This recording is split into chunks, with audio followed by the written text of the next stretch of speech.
무진은 철랑산을 떠나 중원으로 돌아왔다. 온몸이 상처투성이었고 내공도 대부분 소진된 상태였다. 혈천명과의 대결은 무진이 경험한 전투 중 가장 치열했다. 같은 혈막끼리의 싸움이었기에 서로의 기술을 꿰뚫고 있었고 서로의 약점을 알고 있었다. 무진은 근처 동굴을 찾아 들어가 상처를 치료했다. 혈천마공을 운용하며 경맥을 회복시켰고 천년열매의 잔여 효과가 상처를 빠르게 아물게 했다. 사흘이 지나자 무진은 거의 회복되었다. 동굴을 나서니 마을이 하나 보였다. 작은 마을이었고 무진이 살던 마을과 비슷한 크기였다. 무진은 마을로 내려가 정보를 수집하기로 했다. 갯잔에 들어서자 사람들이 수군거리는 소리가 들렸다. 천마신교가 진격을 멈췄다다는 이야기였다. 혈천명이 중상을 입었다는 소문이 돌고 있었고 그 때문에 천마신교의 공세가 주춤했다고 했다. 무진은 안도의 한숨을 쉬었다. 적어도 당분간은 무고한 백성들이 안전할 것이었다. 하지만 이것은 일시적인 것에 불과했다. 혈천명이 회복하면 다시 침공을 시작할 것이고 그때는 더욱 강력한 힘으로 공격해올 것이었다. 무진은 준비해야 했다. 혼자서는 천마신교 전체를 막을 수 없었다. 도움이 필요했다. 하지만 누구에게 도움을 청할 수 있을까? 무림맹은 해산되었고 구파일방은 응거했다. 오대세가도 문을 닫았다. 천산에서의 패배 이후 무림은 완전히 와해되었다. 지도력도 없고 조직력도 없었다. 무진은 고민에 빠졌다. 며칠을 생각한 끝에 한 가지 결론을 내렸다. 무림을 다시 세워야 한다고. 새로운 무림맹을 조직해야 한다고. 하지만 누가 혈월광존의 말을 들어주겠는가? 무진은 무림의 적이었다. 무진은 전략을 바꾸기로 했다. 직접 나서지 않고 뒤에서 움직이기로. 무림의 각 세력을 찾아가 설득하되 혈월광종이 아닌 다른 정체로 접근하기로. 무진은 외모를 바꾸었다. 긴 머리를 짧게 자르고 수염을 길렀다. 낡은 도포를 걸치고 평범한 무림인처럼 꾸몄다. 온몸의 혈기도 최대한 숨겼다. 이제 무진은 겉보기에 평범한 중년 무인처럼 보였다. 첫 번째로 찾아간 곳은 화산파였다. 산을 올라가니 산문이 굳게 닫혀 있었다. 경비를 서던 제자가 무진을 막아섰다. 무진은 천마신교의 위협에 대해 이야기했다. 화산파도 안전하지 않다고, 함께 힘을 모아야 한다고. 하지만 제자는 고개를 저었다. 화산파는 더 이상 무림의 일에 관여하지 않는다고, 산문을 닫고 응고하기로 결정했다고. 무진은 설득을 계속했다. 천마신교가 중원 전체를 장악하면 화산파도 무사할 수 없다고. 하지만 제자는 듣지 않았다. 오히려 무진을 쫓아내려 했다. 무진은 할 수 없이 화산파를 떠났다. 소림사도 마찬가지였다. 무당파도, 아미파도, 곤륜파도 모두 같은 반응이었다.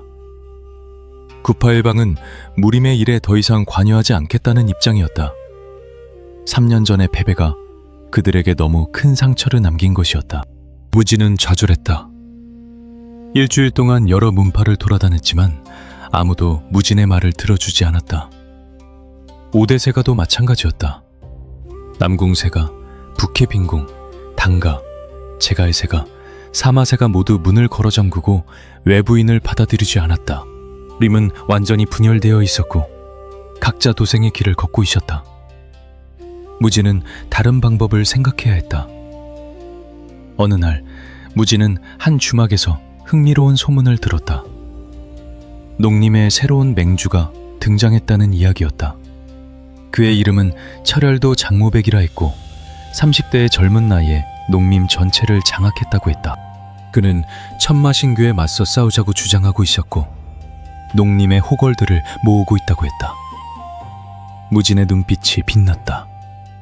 희망이 보였다. 무진은 농림의 본거지로 향했다. 태행산맥 깊은 곳에 자리한 농림체였다.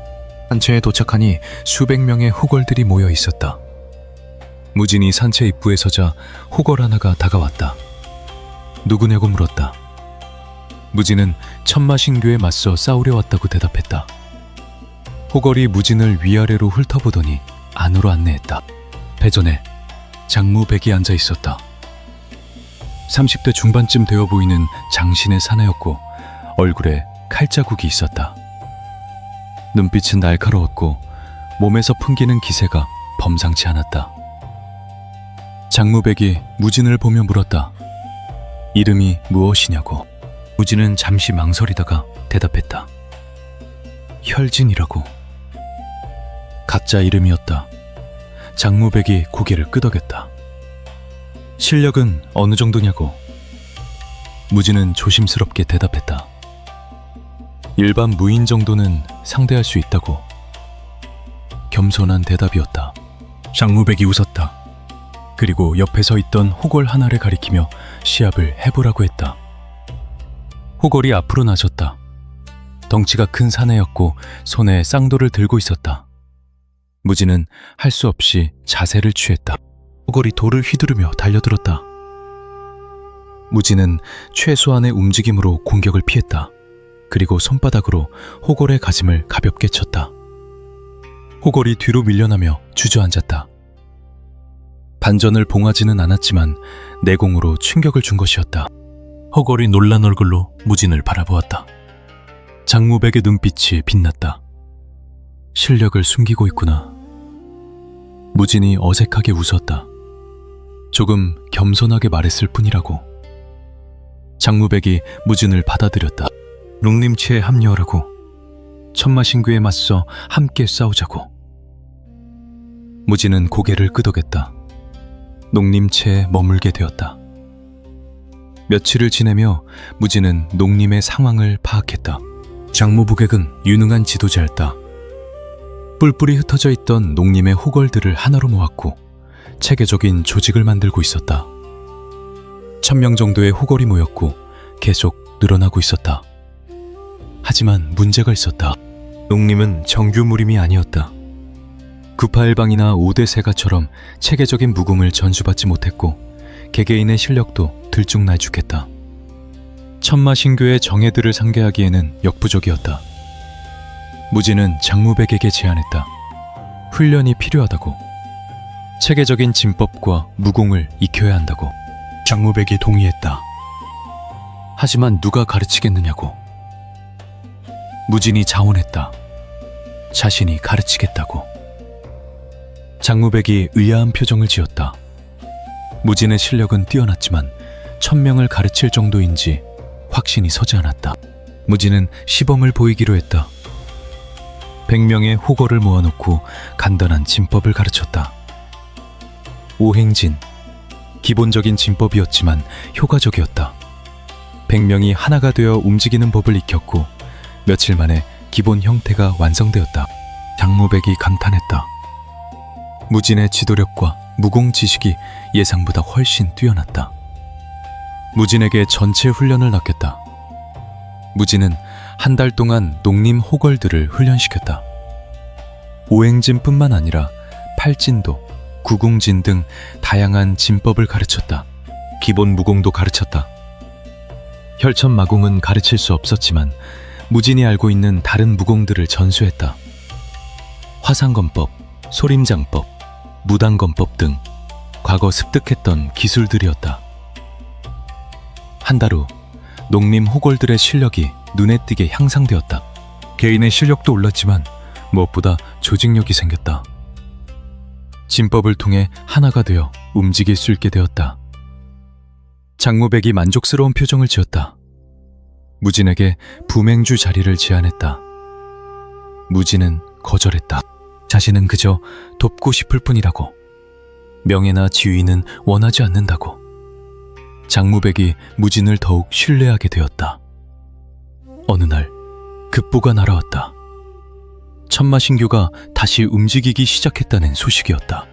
혈천명이 회복했고 대규모 공격을 준비하고 있다고 했다. 목표는 낙양이었다.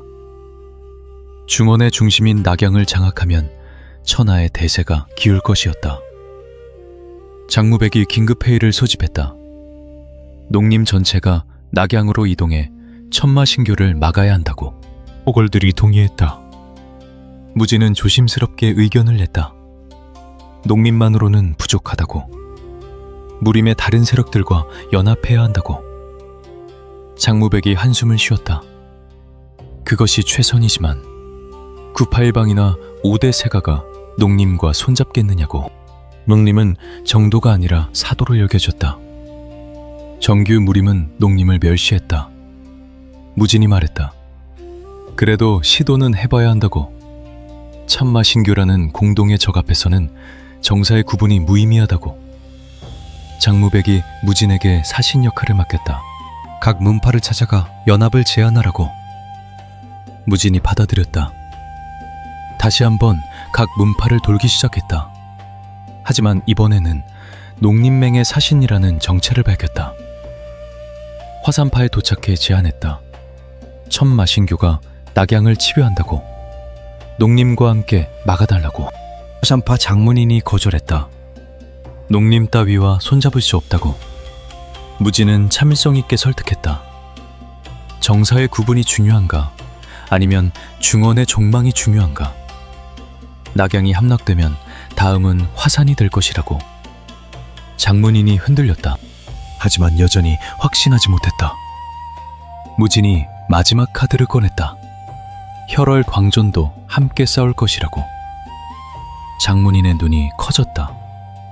혈월 광존이? 무진이 고개를 끄덕였다. 거짓말이었지만 필요한 거짓말이었다. 소문은 빠르게 퍼졌다. 혈월 광존이 천마신교에 맞서 싸운다는 이야기가. 무림 전체가 출렁했다. 혈월 광존은 무림의 적이었지만 동시에 천하 최강이었다. 그가 천마신교와 싸운다면 혹시 이길 수 있을지도 모른다는 희망이 생겼다. 하나둘 문파들이 움직이기 시작했다. 화산파가 산문을 열었고 소림사가 승려들을 보냈다. 무당파, 아미파, 곤륜파도 제자들을 파견했다. 오대세가도 움직였다. 남궁세가가 가주와 함께 정예들을 이끌고 나왔다. 북해빈궁, 당가, 제갈세가, 사마세가도 마찬가지였다. 무림 전체가 3년 만에 다시 하나로 모이기 시작했다. 낙양의 집결 명령이 떨어졌다. 모든 세력이 낙양으로 향했다. 농림맹 1000명, 981방 3000명, 오대세가 2000명, 그 외 서문파 1000명, 총 7000명의 무림 연합군이 낙양에 모였다. 무진도 낙양에 도착했다. 장무백과 함께 연합군 진영에 들어갔다. 각 세력의 지도자들이 모여 회의를 열었다. 화산파 장문인, 소림사 방장, 무당파 장문인, 남궁세가 가주 등 무림의 거물들이 한자리에 모였다. 그들의 눈빛에는 긴장이 어려 있었다. 천마신교의 대군이 이틀 내로 도착할 것이라는 정보가 있었다. 회의가 시작되었다. 누가 총대장을 맡을 것인가? 각 세력이 서로를 견제했다. 화산파는 소림사를, 소림사는 무당파를, 무당파는 오대세가를 추천했다. 아무도 결정하지 못했다. 그때 남궁세가 가주가 입을 열었다. 혈월 광조는 어디 있느냐고. 그가 온다고 했는데 보이지 않는다고. 모두의 시선이 무진에게 쏠렸다. 무진은 난처한 표정을 지었다. 사실 혈월 광존이 올지 안 올지 확실하지 않다고. 다만 천마신교와 싸울 것이라는 소문을 들었을 뿐이라고. 거짓말이었다. 무리민들의 얼굴에 실망이 떠올랐다. 혈월 광존이 없다면 승산이 없었다. 천마 혈천명은 혈월 광존과 대등한 강자였다. 그를 막을 수 있는 자가 없다면 전쟁은 이미 진 것이나 마찬가지였다. 회의장의 분위기가 침울해졌다. 그때 누군가 외쳤다. 천마신교의 대군이 보인다고! 모두가 밖으로 뛰쳐나갔다. 낙양 성벽 위에서 바라보니 지평선 너머로 검은 물결이 밀려오고 있었다. 천마신교의 대군이었다. 만명은 좋게 되어 보였다. 7000대만. 수적으로도 열세였다. 게다가 천마신교는 혈천명이라는 절대 강자가 있었다. 무림연합군이 성벽 위에 배치되었다. 궁수들이 화살을 준비했고 무인들이 무기를 뽑아들었다. 긴장감이 성 전체를 뒤덮었다. 천마신교의 대군이 점점 가까워졌다. 500장, 300장, 100장. 이제 그들의 얼굴까지 보일 정도였다. 선두에 혈천명이 말을 타고 있었다. 그의 눈동자가 붉게 빛났고 몸에서 뿜어져 나오는 천마기가 하늘을 검게 물들였다. 혈천명이 말에서 내렸다. 그리고 낙양성을 향해 걸어왔다. 단 한 명이었지만 그 압박감이 7,000명의 무리민을 짓눌렀다. 혈천명이 입을 열었다. 그의 목소리가 성 전체에 울려 퍼졌다. 항복하라고. 그러면 목숨은 살려주겠다고. 저항하면 모두 죽을 것이라고. 무리민들이 공포에 떨었다. 혈천명의 기세가 너무 강했다. 무지는 성벽 위에서 혈천명을 바라보았다. 결정의 순간이었다. 정체를 밝히고 나설 것인가, 아니면 계속 숨어 있을 것인가. 무진의 머릿속이 복잡했다. 혈월광존으로 나서면 무리민들이 어떻게 반응할까? 적으로 여길까? 아니면 구원자로 여길까? 무진은 알 수 없었다. 하지만 선택의 여지가 없었다. 혈천명을 막을 수 있는 자는 무진뿐이었다. 무진이 앞으로 나섰다. 성벽 위에서 아래로 뛰어내렸다. 땅에 착지하며 경공으로 충격을 흡수했다. 무리민들이 놀란 얼굴로 무진을 바라보았다. 무진이 천천히 혈천명을 향해 걸어갔다. 두 사람 사이의 거리가 좁혀졌다. 50장, 30장, 10장. 무진이 멈춰섰다.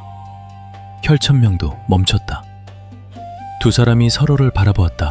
혈천명의 입가에 미소가 번졌다. 역시 왔구나. 무진이 대답하지 않았다. 그저 단전의 혈기를 끌어올리기 시작했다. 온몸의 경맥이 뜨겁게 달아올라가고 희미했던 문양이 다시 선명하게 떠올랐다.